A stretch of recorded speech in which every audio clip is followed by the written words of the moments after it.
22 communes ont vu leur population croître et les transports n'ont pas été pensés.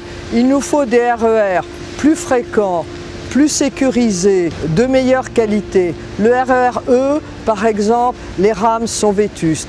Cette action, je le ferai auprès de Valérie Pécresse, qui est la présidente de région et qui est une amie.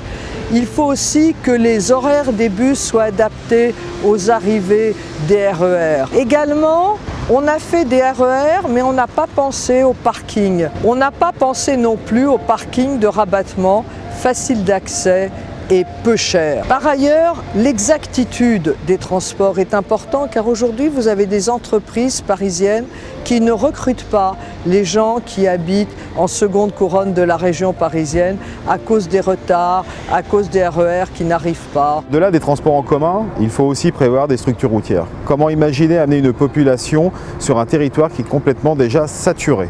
L'autoroute A4 a les records de bouchons en Europe, l'autoroute A104 n'est pas mieux. C'est pour ça que certaines structures sont absolument obligatoires, comme par exemple le barreau de liaison entre Val d'Europe et Charles de Gaulle et prévoir les déviations au niveau de Chalifert et de Javeline.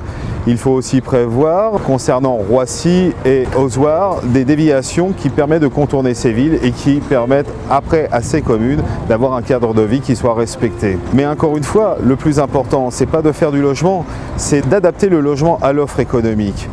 Là aussi, ceci est une priorité, il faudra revoir les lois. Aujourd'hui, nous allons parler d'urbanisme. L'urbanisme est une des causes essentielles pour la vie d'une commune et son cadre de vie. Avec les lois du FLO, il n'y a plus de coefficient d'occupation des sols et plus de surface minimum. Résultat, nous sommes capables de faire dans une surface la plus restreinte énormément de logements. Certes, il faut du logement, nous le savons bien en Ile-de-France, mais ceci n'est pas pris en compte par les communes.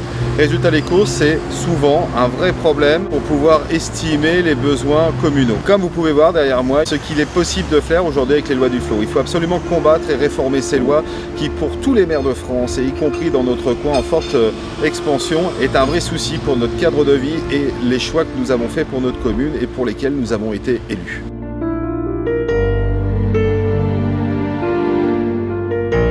Pour nous, l'environnement n'est pas un vain mot. Des actions sont possibles. Par exemple, au sein de Marne-et-Gondoire, j'ai voté et nous avons voté avec les collègues un PPENP qui est le plan de protection des espaces agricoles naturels périurbains. Le résultat, c'est d'éviter l'étalement urbain. Et c'est aussi la protection de nos agriculteurs qui sont omniprésents, déjà sur ma commune, Adamar, mais aussi au sein de Marne-et-Gondoire. Il ne faut pas oublier les grandes forêts de Ferrières, tout cet environnement qui est magnifique. Grâce à vos élus, nous avons réussi à maîtriser tout ça et à protéger cet environnement. Voilà, l'écologie, on l'a fait tous les jours. Il y a ceux qui en parlent et il y a ceux qui agissent.